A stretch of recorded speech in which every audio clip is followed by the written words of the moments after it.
آپ اپنے جو ادبی جو آپ کا پس منظر ہے ذرا کچھ اس کے حوالے سے بات کیجیے.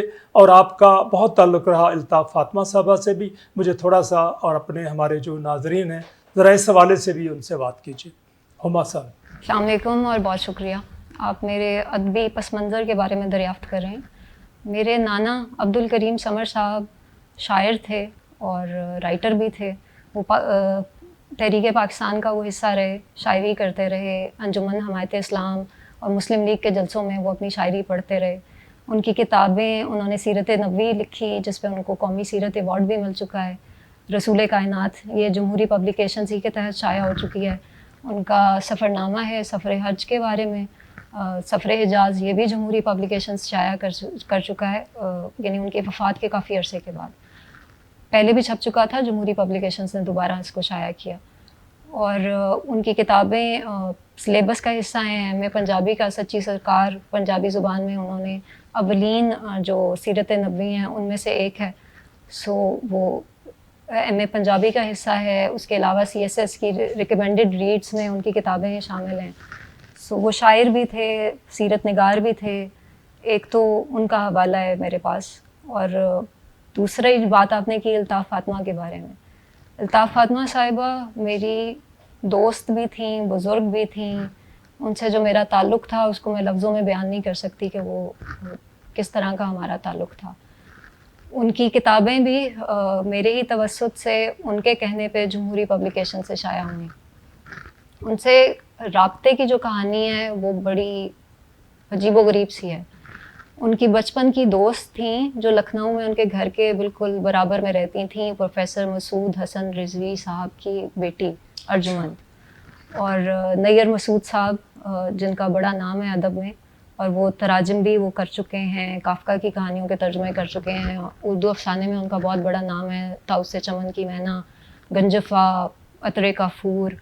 سو نیّر مسعود صاحب الطاف فاطمہ کو اپنی بہن کہتے تھے، اور جو ارجمن تھیں ان کی بڑی بہن وہ الطاف فاطمہ کی بچپن کی سہیلی تھیں. میرا انٹرنیٹ پہ رابطہ ہوا تھا ارجمن جو تھی ان کی سہیلی، ان کی بیٹی سے، شہلا ان کا نام ہے. سو پہلے مجھے نہیں پتا تھا کہ یہ کون ہے. انہوں نے پھر ایک دن مجھے کہا کہ لاہور میں میری خالہ جان ہوتی ہیں تو کبھی ان کو ڈھونڈو اور ان سے ملو جا کے. سو میں نے پوچھا کہ وہ کون ہے، تو انہوں نے کہا کہ وہ برِ صغیر کی بہت بڑی رائٹر ہیں اور ان کا نام الطاف فاطمہ ہے. سو مجھے بہت حیرت بھی ہوئی، یہ بڑا عجیب اتفاق تھا. اور اس وقت تک میں چلتا مسافر پڑھ چکی تھی، اور صرف چلتا مسافر ہی میں نے پڑھا تھا، اور وہ اب تک میں بہت دفعہ پڑھ چکی ہوں. سو ان کے کہنے پہ میں نے الطاف فاطمہ کا پتہ، ان کا فون نمبر ڈھونڈا اور ان کو خط لکھا، کیونکہ ان کے پاس جانے کی میرے تب ہمت نہیں تھی، میں مروب ان سے اتنی تھی. سو پھر الطاف آپا نے مجھے پہلے خط کا ہی 2-3 دن کے اندر جواب دیا، اور انہوں نے کہا کہ کبھی ہم سے ملنے آؤ. سو میں ان کے پاس ملنے گئی. اب سے کوئی 10 سال سے زائد عرصہ ہو گیا ہے، ان کی وفات سے بھی پہلے، یہ کافی پہلے کی 15 سال سے پہلے کی بات ہے. سو ان سے میں ملنے گئی، میرا ان سے رابطہ تھا. پھر میں ان کو خط بھی لکھتی تھی کیونکہ وہ تھوڑا اونچا سنتی تھیں، میں تھوڑا دھیما بولتی تھی، تو ہمارے رابطہ زیادہ تر خط سے ہوتا تھا، لیکن میں جاتی بھی تھی ان کے پاس. اور مجھے کبھی ان کو یہ، اور جو میرے تراجم تھے وہ میں ان کے پاس لے کے جاتی تھی کہ یہ جمہوری پبلیکیشن سے میرا ترجمہ چھپا ہے یا کچھ ہے. اور مجھے کبھی یہ کہنے کی ان کو جرت نہیں ہوئی کہ آپ کی کتابیں بھی چھپنی چاہیے دوبارہ، کیونکہ وہ آؤٹ آف پرنٹ ہو چکی تھیں. سو پھر انہوں نے ہی مجھے کہا کہ ہماری ایک کتاب چھپوا دو، چلتا مسافر. سو میں نے اپنے ادارے میں بات کی. یہاں فاروق صاحب نے مجھے کہا کہ ضرور، وہ اتنی بڑی رائٹر ہیں، ان کی کتاب چھاپیں گے، لیکن آپ یوں کیجئے کہ بجائے اس کے کہ وہ ادارے کے ساتھ کوئی معاہدہ کریں، چونکہ یہاں پہ ہمارے سارے کام رائٹرز کے ساتھ تحریری معاہدوں سے ہوتے ہیں، تو آپ یوں کیجئے کہ وہ آپ کو رائٹس دے دیں، کیونکہ وہ ضعیف ہیں، ان کے لیے مشکل ہوگا آنا جانا، تو وہ آپ کو رائٹس دے دیں اور پھر ادارہ آپ سے کر لے. سو جب میں نے الطاف آپا سے کہا تو انہوں نے کہا کہ صرف ایک کتاب کیوں، چلتا مسافر ہی کیوں، ساری کتابیں تم لے لو اور جو تم نے کرنا ہے، جیسے بھی اشاعت اس کی کروانی ہے کروا لو. سو پھر اس طرح یہ سلسلہ شروع ہوا، اور اب تک 4 کتابیں ان کی چھپ چکی ہیں. چلتا مسافر، خوابگر، دید و دید افسانوی مجموعہ ہے، گواہی آخر شب ان کا افسانوی مجموعہ ہے جو یہاں سے چھپ چکا ہے. دید و دید پہ ان کو انفاق فاؤنڈیشن کا ایوارڈ بھی مل چکا ہے، اور وہ بہت خوش تھیں کتابوں کی اشاعت پہ بھی، ادارے سے بھی، ہم لوگوں سے بھی. اور باقی جو ان کا تعلق ہے مجھ سے، وہ تو ایک روحانی تعلق ہے اور دوستی کا بھی تعلق ہے جو ابھی بھی قائم ہے. بہت خوب، بہت اچھی طرح سے آپ نے اپنے ادبی پس منظر سے اور الطاف فاطمہ جو بر صغیر کے بہت بڑا نام ہے، بر صغیر کا ایک ناول افسانے کے حوالے سے ان کے بارے میں باتیں کی، جمہوری پبلیکیشن نے ان کی کتابیں بھی چھاپیں۔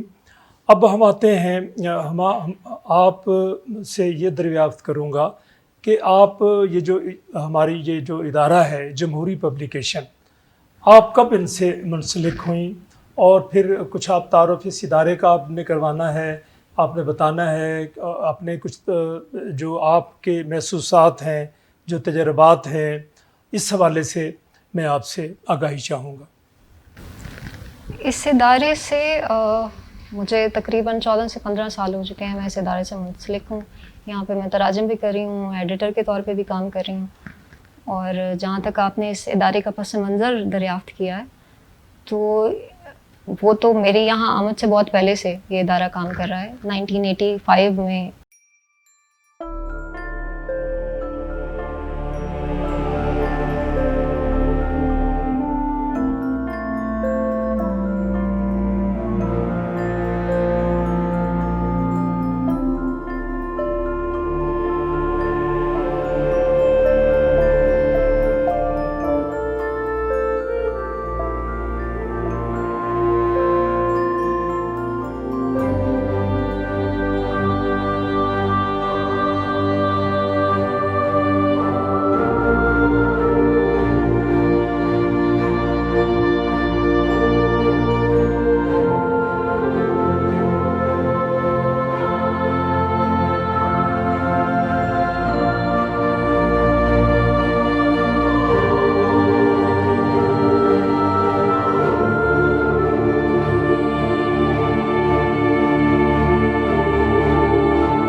تبدیلی آتی ہے، یہ ہمارا مقصد ہے۔ بہرحال یہ کوئی فلاحی ادارہ بھی نہیں ہے اور کاروباری ادارہ بھی نہیں ہے۔ بہت خوب۔ اچھا یہ بتائیے کہ آپ نے اتنا عرصہ ہو گیا یہاں پر، جو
ہیں جو ترجمہ کرتے ہیں اور بس ہم دیکھتے ہیں کہ وہ بس ایک ہی نام سے یا بس تھوڑا بہت چینج کیا اور ترجمے چھپتے جاتے ہیں، پتہ نہیں کس طرح سے وہ ان کے رائٹس کا کیا معاملہ ہوتا ہے، لیتے ہیں یا نہیں لیتے، کیا ان کا پروسیس ہوتا ہے.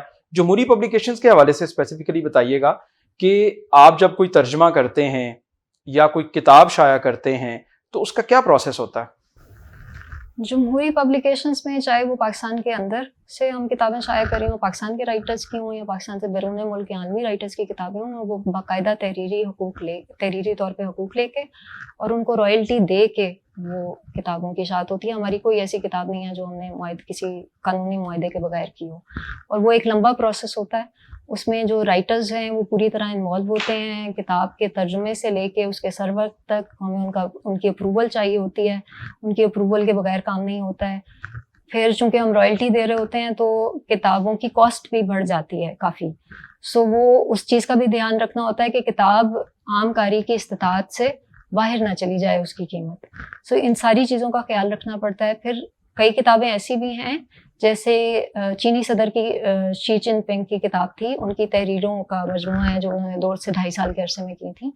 انہوں نے خود چینی گورنمنٹ نے رابطہ کیا تھا کہ جمہوری پبلیکیشنز یہ کتاب اردو میں شائع کرے. ان کی کتاب پہ ہم نے کام کیا تھا. پھر اسی طرح کی اور کئی بہت ساری کتابیں ہیں. پھر ایک اور کتاب ہے مرد آہن جو روسی صدر پوتن کی سوانح عمری ہے، اور اس کو ڈاکٹر نجم سحر بٹ صاحب نے روسی زبان سے انہوں نے اردو میں ترجمہ کیا تھا براہ راست. اور جو ڈاکٹر نجم سحر بٹ ہیں وہ فکشن کا ترجمہ کرتے رہے ہیں. اس سے پہلے انہوں نے شیشے کا آدمی روسی افسانے ان کا ترجمہ کیا تھا. پھر خرگوش اور اژدہا کے نام سے انہوں نے فاضل اسکندر کے ناول کا انہوں نے روسی زبان سے ترجمہ کیا تھا. یہ مرد آہن جو کتاب تھی یہ طویل انٹرویو ہے روسی زبان میں، اور وہ اس کو سوانح عمری کی شکل میں شائع کیا گیا. اس کا ترجمہ جو سجیسٹ کیا تھا وہ خود فاروق صاحب نے ان کو سجیسٹ کیا تھا کہ آپ فکشن کے علاوہ اس طرح کی کتابوں کا بھی ترجمہ کریں. پھر انہوں نے اس کتاب کا ترجمہ کیا. میری آخری جنگ، وہ ایک روسی جرنیل ہیں جو کہ افغان وار میں شریک رہے، ان کی یادداشتیں ہیں، اس کا ترجمہ ڈاکٹر نجم صاحب نے کیا. پھر مرد آہن جو کتاب ہے اسی کتاب پر ان کو پشکن ایوارڈ جو روس کا ادبی ایوارڈ ہے وہ دیا گیا، اور 2017 میں ان کو کریملن میں بلایا گیا اور خود صدر پوتن نے ان کو اپنے ہاتھ سے وہ ایوارڈ دیا تھا. زبردست زبردست.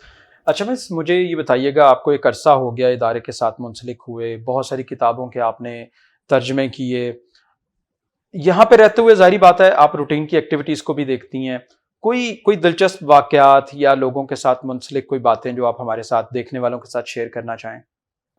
دلچسپ اس طرح کے تو کئی واقعات ہیں. جیسے مثال کے طور پہ کچھ رائٹرز اتنے پکی ہوتے ہیں، اس کی میں مثال دینا چاہوں گی. ملان کنڈیرا کا ایک ناول ہے امورٹیلٹی، اس کا ترجمہ اردو میں بقائے دوام کے نام سے ارشد وحید صاحب نے کیا. ارشد وحید صاحب خود بھی ناول نگار ہیں. ان کی 2 کتابیں گمان اور ادر ڈیز، ان کا اردو اور انگریزی میں 2 ناول ہیں جو جمہوری پبلیکیشن شائع کر چکا ہے. ان کو بھی ابھی پچھلے دنوں ایوارڈ ملا ہے اکیڈمی آف لیٹرز کی طرف سے ادر ڈیز پہ جو جمہوری پبلیکیشن نے شائع کیا. جب انہوں نے وہ ترجمہ یہ کیا، اور جیسا کہ میں نے کہا کہ اپروول کے لیے کئی دفعہ رائٹر کے پاس جاتا ہے وہ ترجمہ، اور وہ چیک کرواتے ہیں کہ ترجمہ کی ایکوریسی ٹھیک ہے یا نہیں ہے. ملان کنڈیرا صاحب کے پاس یہ ترجمہ گیا اور انہوں نے خاصا ٹائم لیا اس کو چیک کرنے کے لیے، اور انہوں نے اس کو پورا چیک کروایا یا کیا جو بھی. اس کے بعد جیسا کہ ہر کتاب پہ ہم رائٹر کا تعارف دیتے ہیں، ان کی کتابوں کا تعارف دیتے ہیں، ان کے لکھنے کے انداز کا کچھ بتاتے ہیں. وہ ایک سروق پہ ایک پورا ان کے بارے میں رائٹ اپ تھا ملان کنڈیرا صاحب کے بارے میں. انہوں نے پورا رائٹ اپ کٹوا دیا اور صرف 2 جملے انہوں نے رہنے دیے کہ ملان کنڈیرا چیک ریپبلک میں پیدا ہوئے اور وہ فرانس میں رہائش پذیر ہیں. اس کے علاوہ انہوں نے کہا کہ اور کچھ نہیں لکھیں گے آپ اس پہ. پھر اور کچھ رائٹرز ایسے بھی ہوتے ہیں وہ اتنے کوآپریٹو ہوتے ہیں، جیسے لائف آف پائی بہت مشہور ناول ہے، اس پہ مووی بھی بن چکی ہے، اور ین مارٹل کا ناول ہے، اور اس پہ ان کو ایوارڈ بھی مل چکا ہے، مین بکر پرائز ان کو ملا تھا. اس کا ترجمہ میں نے کیا تھا جیون پائیکر کے نام سے. اس میں ایک جگہ پہ ایک بحث ہے جو ایک یہودی ربی اور ایک عیسائی پوپ ہے فادر اور ایک مولانا صاحب ہیں مسلمان، ان کے درمیان ایک بحث چل رہی ہے مذہب کے معاملے پہ، اور تینوں ایک دوسرے کو تھوڑی ملامت کر رہے ہیں اس طرح سے. وہ کچھ حساس قسم کی گفتگو تھی، اور جو ہماری سوسائٹی ہے وہ بہت مذہب کے معاملے میں خاص طور پہ بہت حساس ہے. میں نے فاروق صاحب سے بات کی کہ اس میں اس طرح کے کچھ جملے آ رہے ہیں تو اس کا کیا کیا جائے. انہوں نے کہا جی رائٹر سے آپ رابطہ کریں. رائٹر سے رابطہ کیا تو انہوں نے کہا کہ ٹھیک ہے آپ ان جملوں کو نکال دیجئے، لیکن یا اس کو جس طرح سے بھی آپ نے ماڈیفائی کرنا ہے، ایڈٹ کرنا ہے، آپ کر لیجئے، لیکن اس کا پھر آپ انگریزی ترجمہ کریں اور پھر مجھے دکھائیں کہ آپ نے اس کو کیا کیا. تو وہ پھر کر کے پھر ان کو دکھایا گیا، ان سے اپروول لیا گیا. اس طرح کے بھی ہوتے ہیں. مطلب پھر کچھ ایک اور بڑا دلچسپ واقعہ ہے، ایک کتاب، میں اس کا نام نہیں لوں گی، اس کا ترجمہ تھا، اور چونکہ رائٹرز کے ساتھ ہماری کمٹمنٹ ہوتی ہے کہ اتنے عرصے میں ہم نے وہ ترجمہ مکمل کر کے شائع کرنا ہے، سو وہ ترجمہ کسی اور صاحب نے کرنا تھا. انہوں نے، ان کی کچھ مصروفیات تھیں، وہ ڈیلے کر رہے تھے. مجھے فاروق صاحب نے بھی، میم ریما ان کی بیگم نے، انہوں نے کہا کہ اس کا ترجمہ آپ پیچھے سے شروع کر لو تاکہ ٹائم ہمارے پاس کم ہے تو اس کو ہم مکمل کر سکیں. وہ شروع ان کے وہ ساتھ، یعنی ان کی مدد کر دو. تو میں نے وہ ترجمہ پیچھے سے شروع کیا تھا، یعنی last chapter, second last chapter, third last chapter کرتے کرتے میں نے آدھی سے زیادہ کتاب ترجمہ کر لی. اور وہ جو مترجم تھے وہ ابھی انہوں پہلے دوسرے چیپٹر پہ آئے تھے، اور جب وہ دوسرے چیپٹر پہ آئے تو انہوں نے کہا کہ جی اس میں تو کچھ مذہبی عقائد کو ٹھیس پہنچ رہی ہے اور یہ تو میں ترجمہ نہیں کرنا چاہوں گا. انہوں نے وہ کتاب ریفیوز کر دی، اور پھر میں نے اس کو شروع سے ترجمہ کیا. اور جب میں نے اس کی پروف ریڈنگ کی تھی تب میں نے اس کو پہلی دفعہ اس کتاب کو ایک تسلسل کے ساتھ پڑھا تھا، ورنہ میں پیچھے سے ترجمہ کرتی ہوئی آ رہی تھی. اور جہاں انہوں نے، پھر میں یہ بھی بتانا چاہوں گی کہ جہاں انہوں نے کہا تھا کہ جو مذہبی عقائد کو ٹھیس پہنچ رہی ہے، وہ کچھ جملے تھے اس میں اس طرح کے، اور کچھ ایسی چیز تھی. اور چونکہ ہمارا معاشرہ بہت حساس ہے تو ہمیں بطور ایڈیٹر بھی اس چیز کا دیکھنا ہوتا ہے کہ ہماری سوسائٹی اس چیز کو کیسے لے گی، کیونکہ باہر کے معاشرے اور ہمارے معاشروں میں فرق ہے. سو اس میں پھر یہ ہوتا ہے کہ آپ کو لفظوں کا چناؤ ایسا رکھنا پڑتا ہے، جملے کی کنسٹرکشن بدلنی پڑتی ہے کہ اس بات کی شدت اتنی نہ رہے، اور آپ اس فریم ورک کے اندر رہتے ہوئے، یہ ایڈیٹر کا، ٹرانسلیٹر کا بھی کام ہوتا ہے، ایڈیٹر کا بھی کام ہوتا ہے کہ آپ اس فریم ورک کے اندر رہتے ہوئے اس بات کی شدت کو تھوڑا کم کر لیں کہ جو آپ کے اپنے معاشرے، اپنے لوگوں کے لیے تھوڑی ایکسیپٹیبل ہو جائے. سو وہ بھی رائٹر کی اپروول کے ساتھ کہ ہم یہ چیز نکال دیں، اس چیز کو اتنا بدل دیں.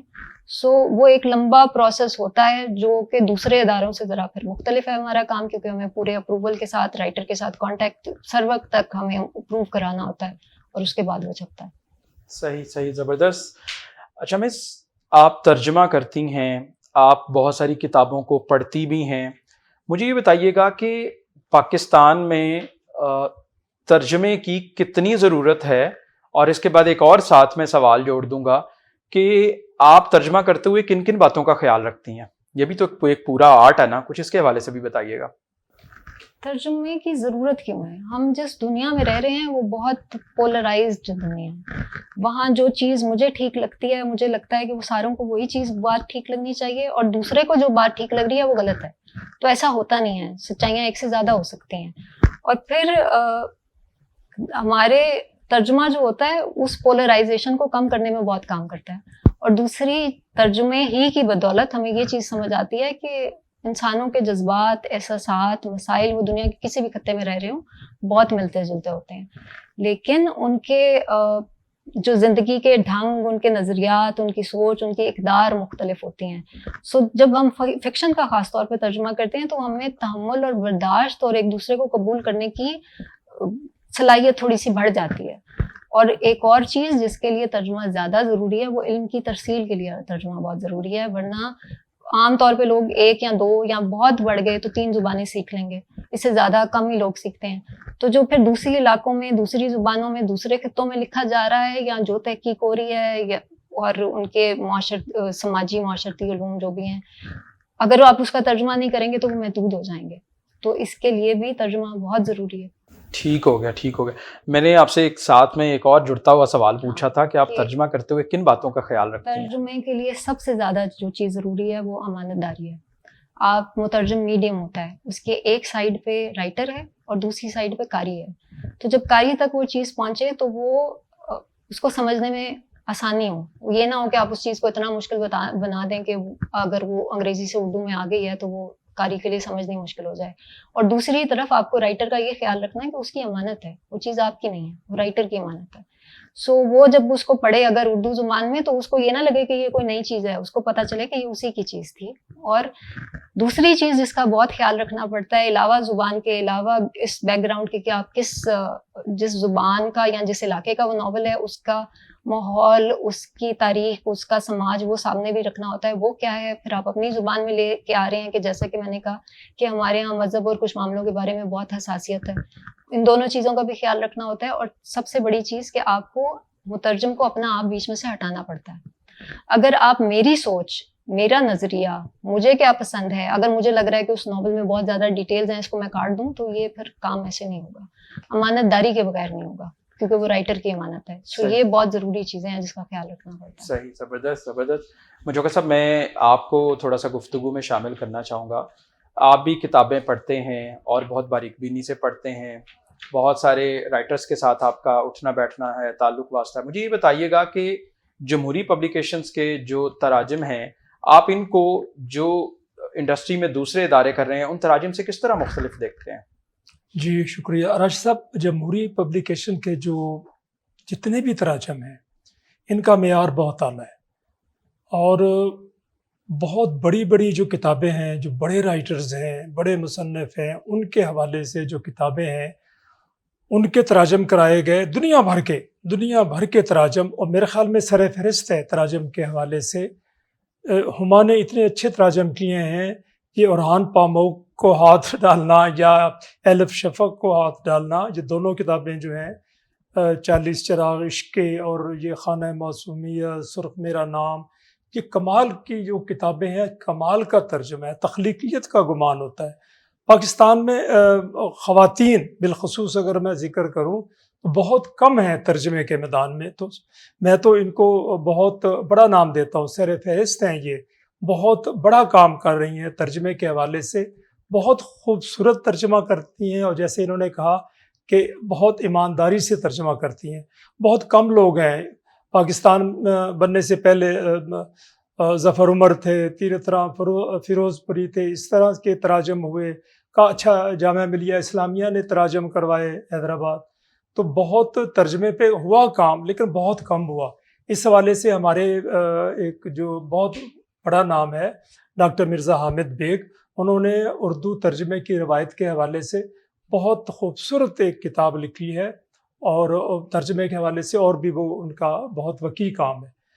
تو ابھی میں ان سے صرف یہ تھوڑا سا ایک سوال ان سے یہ کروں گا ہما سے کہ آپ کو جو یہ ایک U B L excellence award ملا، اور اس کے بعد سرخ میرا نام پر، اور اس کے بعد یہ جو ابھی بالکل پچھلے دنوں جو آپ کو اکادمی ادبیات نے 40 چراغ عشق کے جو ہے اس کے ترجمے پہ انعام ملا، تو آپ بتائیے آپ کے اپنے محسوسات کیا تھے ان دونوں، جب آپ کو یہ بہت بڑے ایوارڈ ملے، پاکستان بھر میں سلیکشن ہوئی، اس کے بعد آپ کو یہ ایوارڈ ملے، تو آپ کے اپنے ذاتی محسوسات کیا تھے؟ اپنے ایوارڈ کے حوالے سے میں یہ بات کروں گی کہ ہمارے ادارے کا جو کلچر ہے وہ ہم کا کلچر ہے. اس میں خود فاروق صاحب کا بھی بہت بڑا ہاتھ ہے، ان کی بیگم میم ریما کا بھی بہت بڑا ہاتھ ہے کہ انہوں نے جو ہم کا کلچر، ہماری جو کامیابی ہوتی ہے ہماری کامیابی ہوتی ہے، اس میں کسی ایک بندے کی کامیابی نہیں ہوتی. اور اگر ہم سے کوئی غلطی ہو جاتی ہے یا کوئی ناکامی ہوتی ہے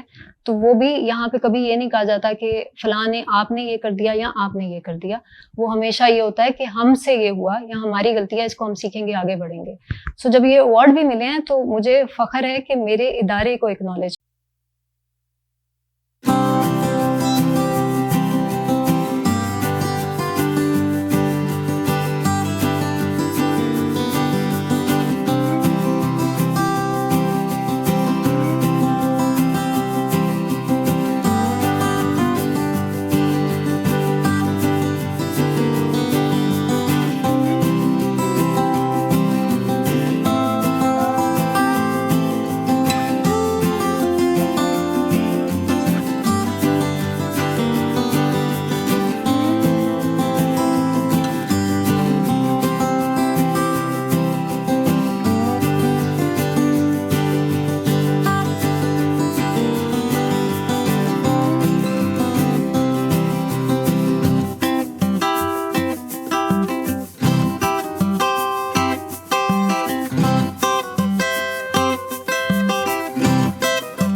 کوئی کتاب، کوئی ترجمہ آپ یہاں سے خریدنا چاہتے ہیں تو آپ اس کے لیے بھی کانٹیکٹ کر سکتے ہیں. آپ اپنی کوئی کتاب شائع کروانا چاہتے ہیں تو آپ ضرور ہم سے رابطہ کریں. ہمارا ایڈیٹوریل بورڈ اس کو دیکھے گا اور اس کے بعد لازمی ہماری کوشش ہوگی کہ جو بھی کچھ بہتر ہو سکتا ہے وہ کیا جائے.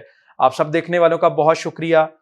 فاروق سہیل گوئندی صاحب کا بہت شکریہ، مس ہما، مس مصباح، مظہر سلیم مجوکا صاحب اور ہماری ٹیم کا میں اپنی طرف سے بہت شکریہ ادا کرنا چاہتا ہوں. اتنا سب کچھ اتنا بہتر عوام کے لیے، پاکستان کے لوگوں کے لیے سامنے لے کے آنے کے لیے. اپنے بہت سارا خیال رکھیے گا. انشاءاللہ اگلے پروگرام کے ساتھ دوبارہ حاضر ہوں گے. اللہ حافظ.